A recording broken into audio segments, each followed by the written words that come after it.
Well, good morning, everyone.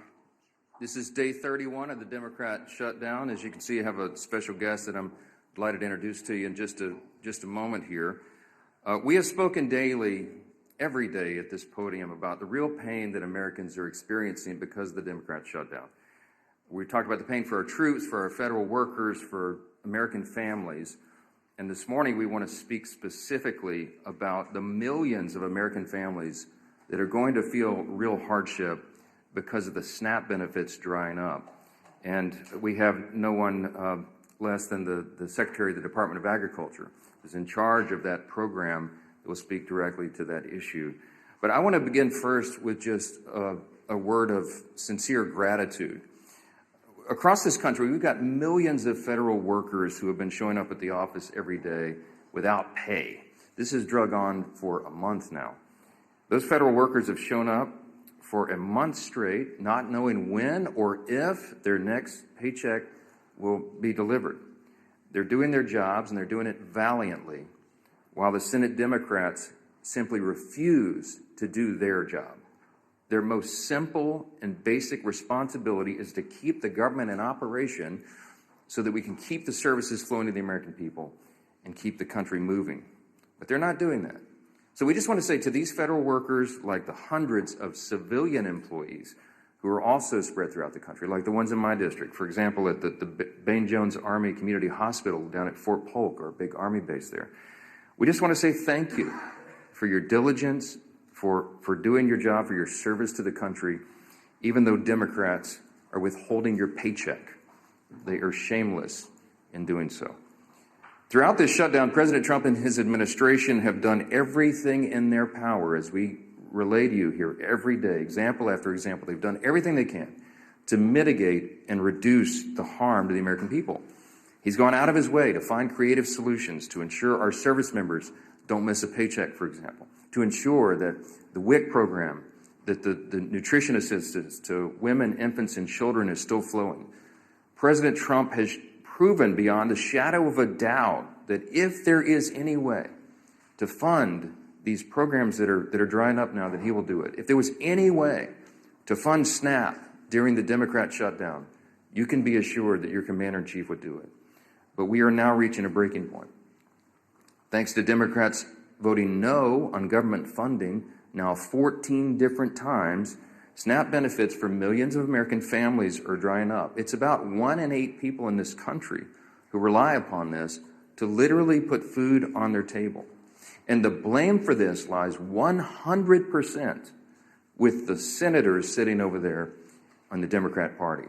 They are the ones who have locked arms and decided over and over and over and over, 14 times now, to vote against these services being provided. And now I want you to think about that. You're going to have real people, real families. You're going to have children who will go hungry beginning this weekend when those resources dry up.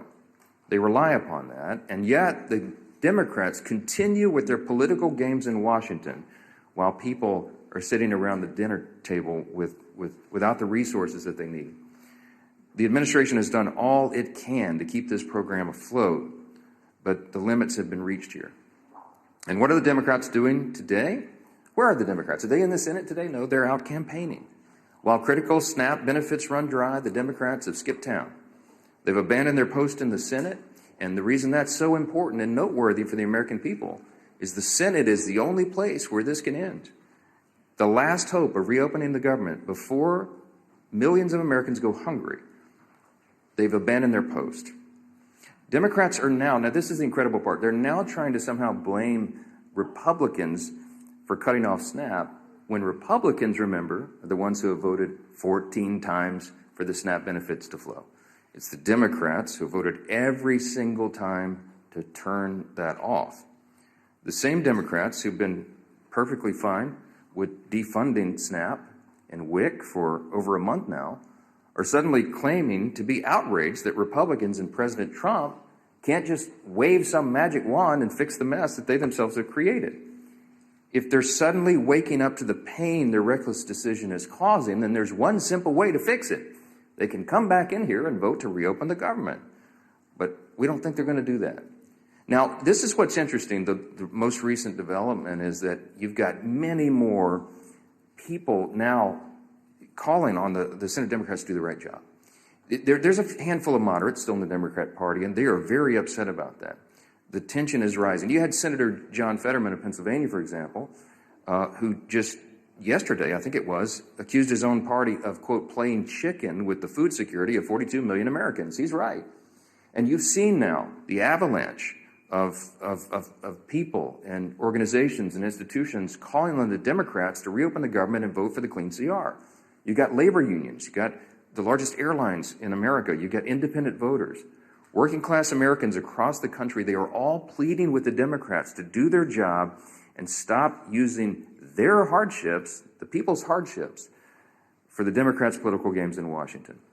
Yesterday, there was a lot said, written about an editorial that was in the Washington Post. I commend it to your reading if you haven't seen that. But it reads in part just one line out of that. I would like to stand up here and read you the whole thing. The Washington Post, as you know, is not generally on my side.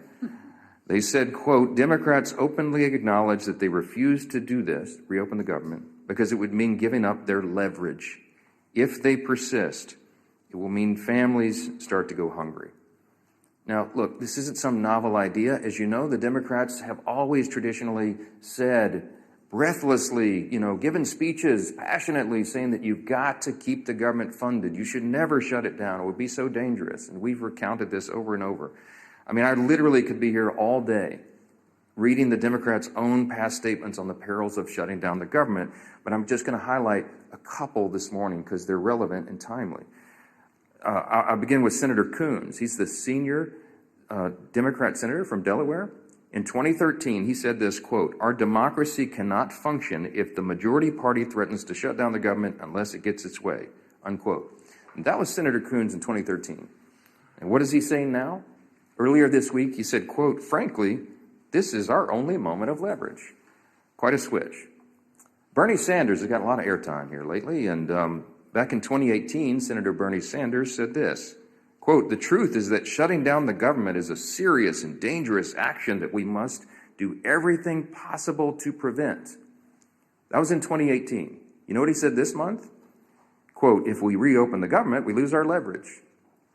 Senator Sheldon Whitehouse in 2013. The shutdown was, quote, entirely unnecessary and has harmed our economy and our reputation in the world. But if we also can't forget, we must never again allow extremist hostage-taking to create this kind of disruption. That was 2013. Just days ago, the senator from Rhode Island said the opposite. It's the only lever we have, meaning the shutdown. What he means is that the pain of the American people is their political lever. I guess he's forgotten his cries of alarm over the extremist hostage-taking. And how about the House? Infamously now, we all know, the Democrat whip, Catherine Clark, the second highest ranking Democrat in the House, said, quote, just last year, she said, they are taking a non-issue, a false flag, and saying this is the reason we can't proceed. It is a dangerous precedent to be threatening a shutdown. That's what she said in 2024. And what'd she say about a week ago? The opposite, quote, of course, there will be families that are going to suffer here, but it's one of the few leverage times we have. Many House members have echoed the same hypocrisy, and I'm not going to waste our time with it this morning, but I do want to leave you with this quote from Chuck Schumer because he is the actual architect of the shutdown. He is the one that is preventing the Senate Democrats from doing the right thing. In March of this year, as you know, he voted on the same CR to avert a shutdown. And he said then, quote, in his speech on the Senate floor and in a bunch of interviews, this is what he said on the Senate floor, quote, the CR was certainly bad, but a shutdown would be 15 or 20 times worse. It was a vote of principle. And today, Chuck Schumer, entirely void of principle, by his own estimation, said, quote, every day gets better for his party. Tell that to the millions of American families facing a hunger crisis now as a direct result of his failed leadership and shenanigans. Those Democrats have all collectively voted 14 times over the last several weeks to reject the clean continuing resolution to fund the government, and they've made it abundantly clear they're going to continue to do that, to hold the American people hostage, so long as it serves their political interest, to look tough, to the leftist radicals in their base. Republicans have done our part to end the government, the Democrat shutdown, and now it's time for Democrats to do theirs. The path forward is simple. Please, every American who is concerned about this, every American that is feeling the harm, you should call the Senate Democrats and tell them to stop the nonsense. Echo the voices of the unions, of the airlines, of hardworking people everywhere, and tell them to stop doing this and open the government. We have to do that. 42 million Americans are set to miss meals starting tomorrow, and this should be the easiest vote they've ever taken in their lives. I don't want to belabor this point any longer because I'm delighted to introduce you to our guest for the daily press conference here. Everybody knows Brooke Rollins, the incomparable, as I call her, the incomparable Brooke Rollins. She leads the U.S. Department of Agriculture. And, of course, her department operates and oversees SNAP benefits to all these tens of millions of Americans. We're fortunate to have her here today. She's going to talk about the devastating effects of the Democrats' decisions on all this. And I'm delighted to give her the podium now. Brooke, so thanks so much for being here, Madam Secretary. Thank you, Mike, Mr. Speaker. Really great to be here with everyone. I was reminded I was in the Speaker's backyard in Louisiana over the weekend and on Friday, and we went to a restaurant there, and our waiter by the name of Joe was wonderful.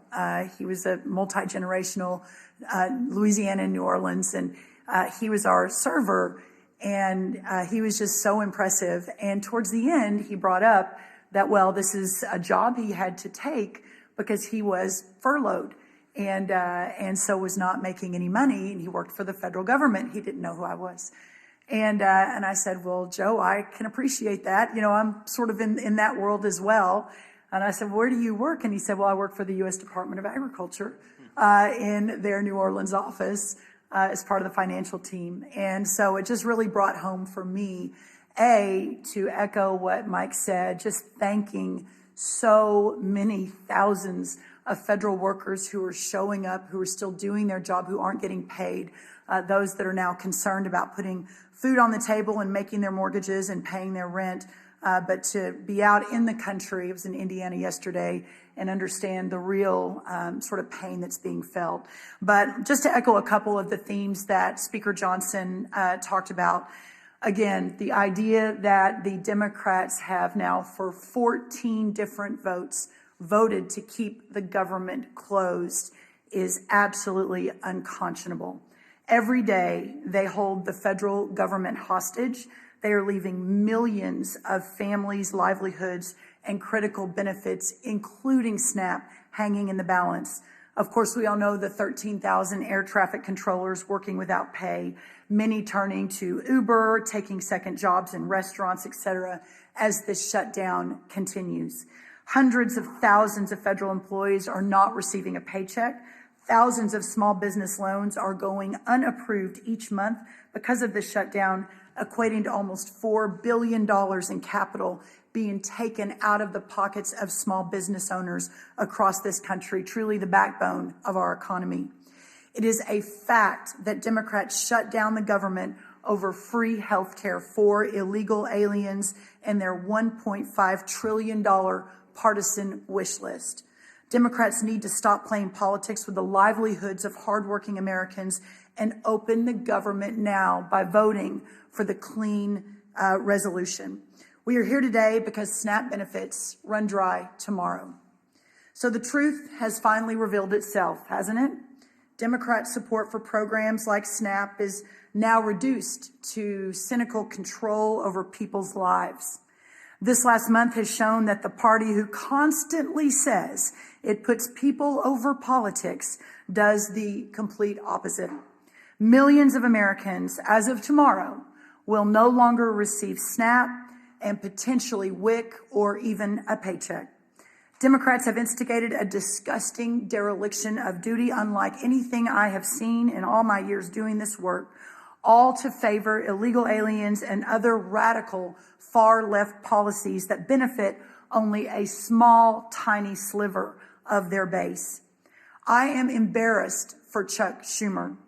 He is going out of his way to please the likes of Zohran Mamdani, a man who is polarizing America with his socialist rhetoric and anti-American principles. The very essence of government responsibility is to the citizens who live and work here to protect their interests first, unless you are a Democrat in the United States Senate. Chuck Schumer and the Democrats are doing all this because they fear the socialists and the radicals to their left. Ironically, in leaving American families hungry and American children without food, they are giving a preview of what those socialists will do to every one of us if they ever take power. What you're really seeing here is the end of the Democrats as a responsible party of government, a party that ends governance, a party that ignores Americans, a party that cannot master the most basic principles and processes of government, is a party that cannot be trusted with the reins of power. It isn't oriented toward anything but the end of the system in which it exists. SNAP is arguably just the beginning. The logical and inevitable end to where this all goes is the Democrats and the whole superstructure of constitutional government. President Trump has made it clear, reopen the government, get government funding back on solid footing, restore the confidence of American families who count on programs like SNAP, and stop treating them and their well-being as pawns in a political game, according to the Democrats. Prioritize American citizens, prioritize American families, and prioritize American children. I would like to make a quick note and then want to obviously leave lots of time for questions. Yesterday, I was in Indiana, and I was visiting a soybean farm, sixth generation soybean farm, the Everetts. And they have about 1,500 acres right outside of Indianapolis. We were harvesting corn, but they also do soybeans. And as I was there, it occurred to me that what President Trump has been doing over the last week or weeks in fighting across the world to open up markets for American farmers, for American families, while the Democrats are back here playing political games. It must stop. We must get the government open. And our citizens and these voters and our taxpayers and our families and our children expect no less. Thank you all. All right, take a few questions. Chad, go ahead. You're standing up in the back. Go ahead. Hello, Chad. This question for the Secretary. The minority leader in the House said yesterday, Hakeem Jeffries, that the term he used was lying, that some of these SNAP benefits couldn't be liberated. Can you explain, refute that, give us your perspective, what their perspective is, and what your argument is, why they can't? Yeah, and I appreciate the opportunity to explain that. So the fact that the Democrats are saying, but wait, USDA has money in their accounts, why it is really their fault, I've seen it over and over and over from some of their leaders, is absolute false, and it is a lie. We have been saying on October 10th, we sent messages out. On October 24th, we sent messages out. These benefits end on November 1st. Now, let me get down into a little bit of the details on that to better explain. So there is a contingency fund at USDA. But that contingency fund, by the way, doesn't even cover, I think, half of the $9.2 billion that would be required for November SNAP. But it is only allowed to flow if the underlying program is funded. It's called a contingency fund. And by law, contingency fund can only flow when the underlying fund is flowing. So, for example, if today the Democrats say, oh, never mind, sorry, we'll open the government, and SNAP flows, Hurricane Melissa or one of the hurricanes hits, that's the contingency fund that we would use to send more money into the vulnerable communities that are harmed by a specific event like a hurricane. But it is a contingency fund that can only flow if the underlying appropriation is approved. And listen, even if it could flow, it doesn't even cover half of the month of November. So here we are again in 2 weeks having the exact same conversation. I would just add to that. The Democrats are lying about that, and I think they know that. Some of the ones who are out saying it are actually attorneys. They can read the black letter law themselves. They've even filed a lawsuit, you saw, to try to do it. Why? Because they wanted a talking point. They know that's a frivolous piece of litigation. They know they're going to lose, but they also know it'll take many weeks or months to have that ultimately determined by a court because of the way the justice system works. So they're using it as a talking point to try to claim They know, I believe they know for a fact that what they filed in the court is false. You know, they're lawmakers. They're supposed to know how the law works. And so the whole thing is just shameful. And they're using the people as pawns in this game. That underlying fund that the Secretary just addressed was unfunded by the Democrats themselves when they voted against the CR. The CR would have kept all this funded, and they chose not to do it. Not once, not twice, 13 times in the Senate, once in the House, 14 overall. Yes, sir. I'm sure you saw President Trump's tweet last night suggesting that it's time for Senate Republicans to blow up the filibuster in order to get the continuing resolution passed. I know in the past you've been reluctant to encourage your Senate colleagues to do that or not. Are you aligned with the president now that it's time for them to take this dramatic step to reopen the government? I haven't. The president's been very busy. He was in, Asia doing all these trade agreements. I've been a little busy, as you know. We haven't spoken since he returned. I sent him a text earlier this morning. I saw that as well. What you're seeing is an expression of the president's anger at the situation. He is as angry as I am and the American people are about this madness. And he just desperately wants the government to be reopened so that all these resources can flow to the people who need it so much. Look, I'll just say this in general. As I've said many times about the filibuster, it's not my call. I don't have a say in this. It's a Senate chamber issue. We don't have that in the House, as you know.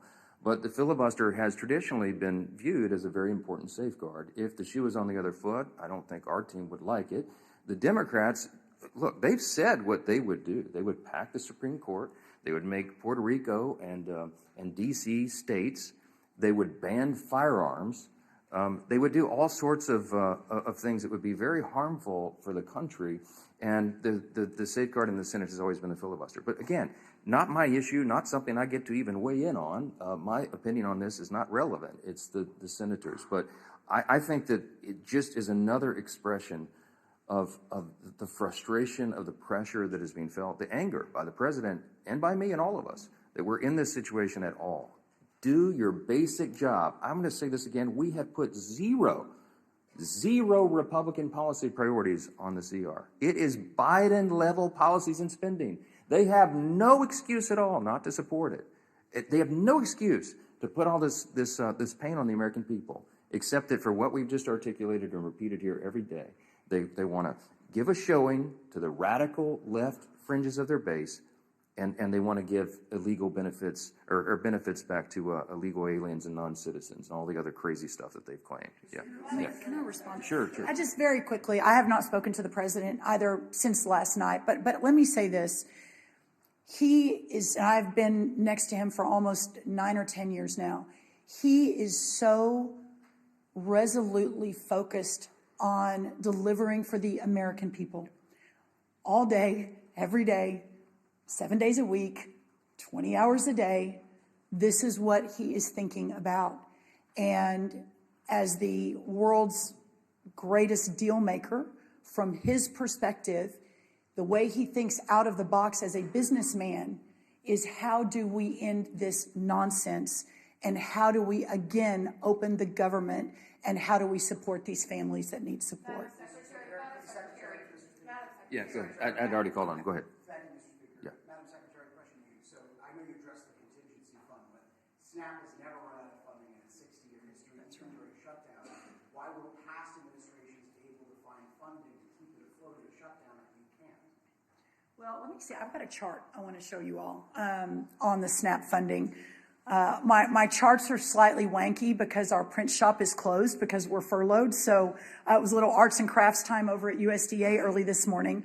So this is the chart of the SNAP program. Now, I know everyone can't see this, but this goes back to October of 2023. And I want everyone to follow. This is the red line that under Joe Biden, you see an almost 30% increase in the cost of the SNAP program over the 4 years that President Biden and the USDA was overseeing it with Congress funding it.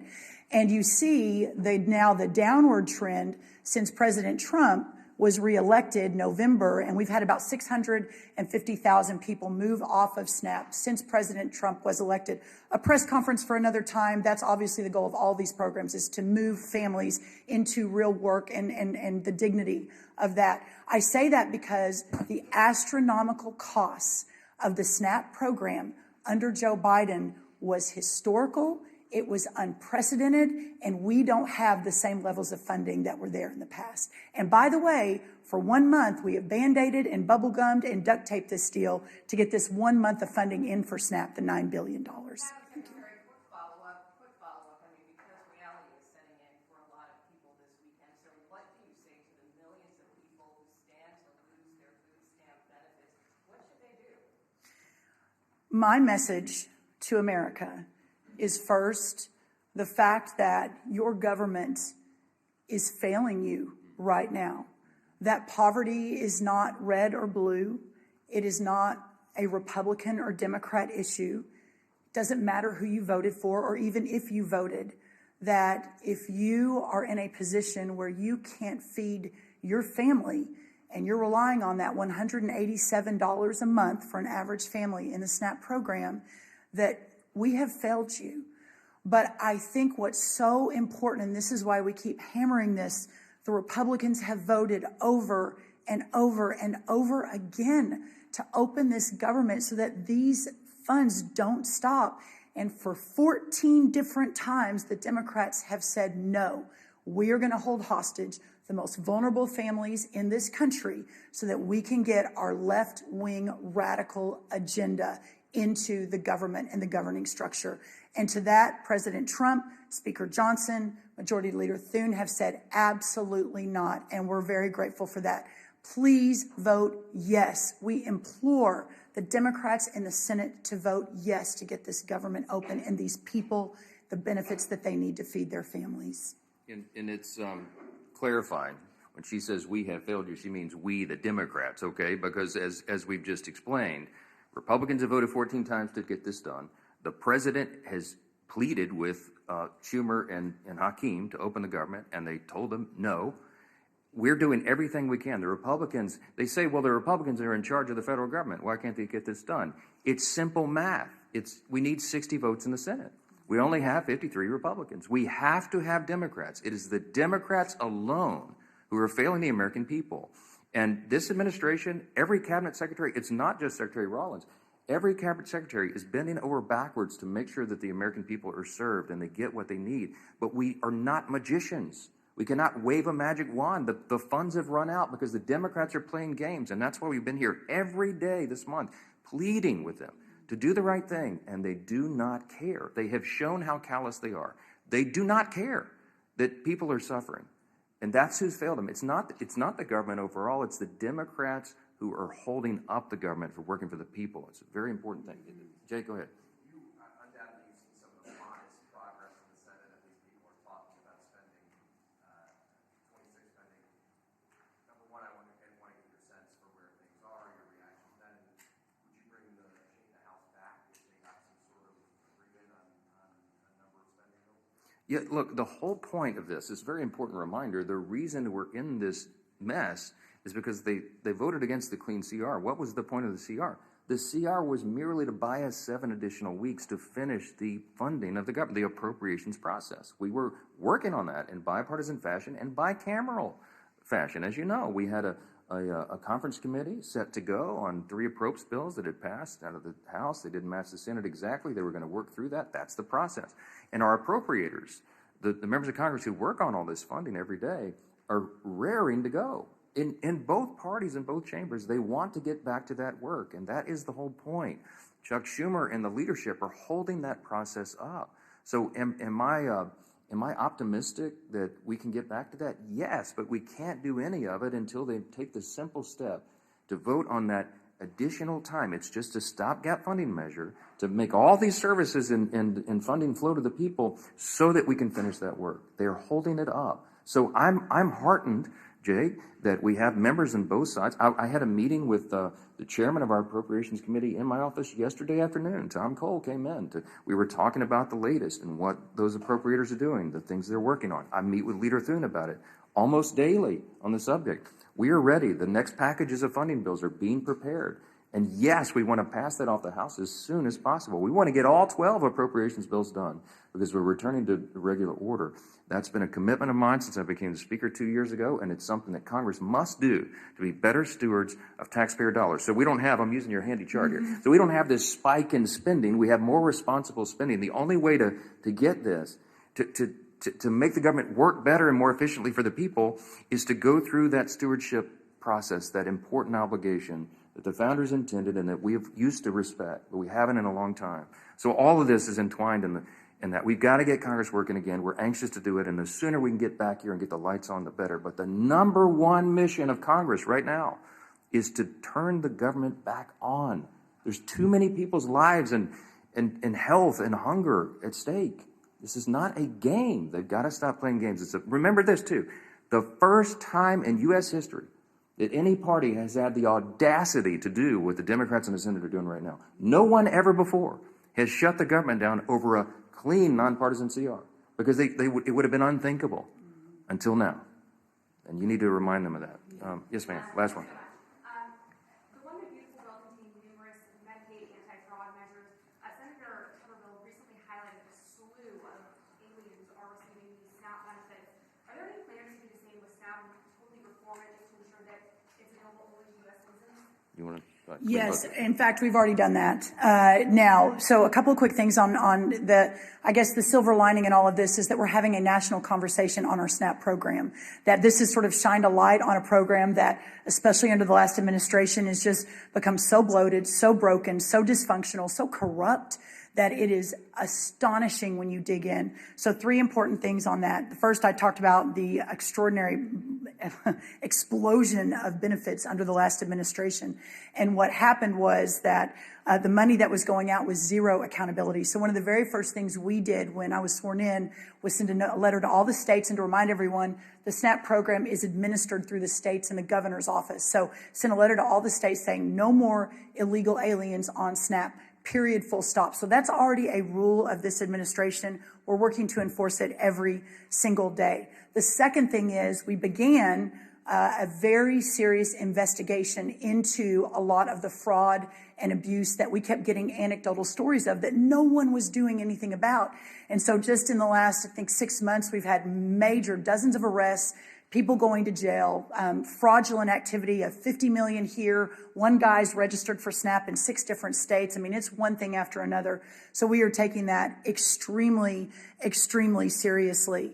And we'll continue to do so. And then the third thing on this is that for the first time ever, the USDA, have asked the states for their data so that we can ensure that taxpayer dollars are being spent appropriately. Not surprisingly, all of the red states said, yes, please help us with this. We want to do the right thing. We want to make sure there's not all this corruption and fraud. By the way, 2 blue state-led governors also leaned in, Colorado and North Carolina, alongside every one of the red governors. But the other blue states, California, Oregon, New York, Washington, all of them actually sued us and said, oh no, we're not going to give you any data. So the problem is you have an extremely corrupt program, but up until this administration and with President Trump's direct focus on this and making sure every taxpayer dollar is spent appropriately, we've never really had the opportunity to dig in. So we're going to be talking a lot more about SNAP reform. We've got a lot of people listening now, which is very, very helpful, and to take that program back to its original intent of helping those who are truly needy in our communities, but not to have a massive welfare benefit where so many people are taking advantage of it that shouldn't be. And I just want to add briefly, just zoom out a little bit. This is a stark contrast between the 2 parties, the 2 major parties in this country. We talk about the split screen in here very often. On this issue, with regard to reducing fraud, waste, and abuse in government, look, America is the greatest nation in the history of the world.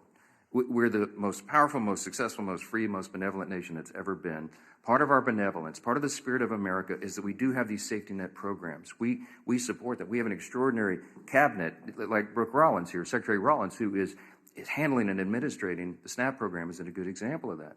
Medicaid is a good example. Why were they designed and why are they so important and why do we all support those ideas? Because sometimes people really can't take care of themselves.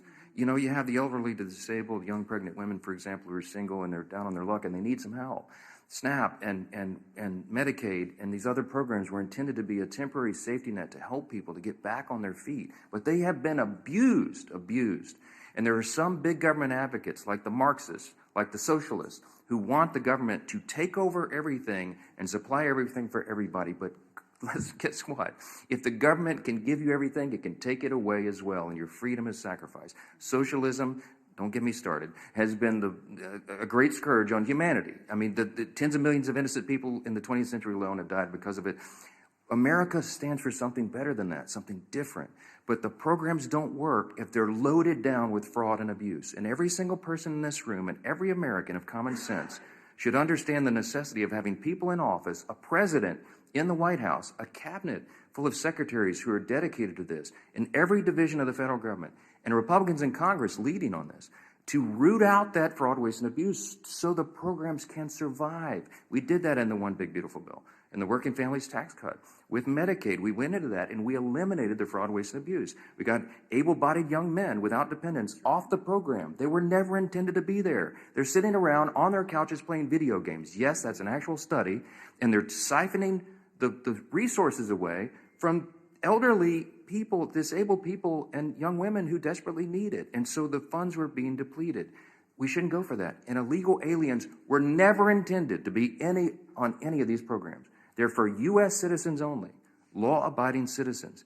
This is the team. The Republicans will fix that and save those programs for the country. And the Democrats will continue to abuse it. They sued the USDA for simply asking them to tell them how many illegal aliens are on the programs in California and New York and these other states. They sued them. You need to take account of what people are doing here in each party, the leaders and the President of the United States. We are trying to get government to work more efficiently and effectively for the people, and we are getting stopped and hindered by political games by Democrats. And that's why we're so frustrated. It's got to come to an end. Thank you all for being here this morning. Thank you, everyone.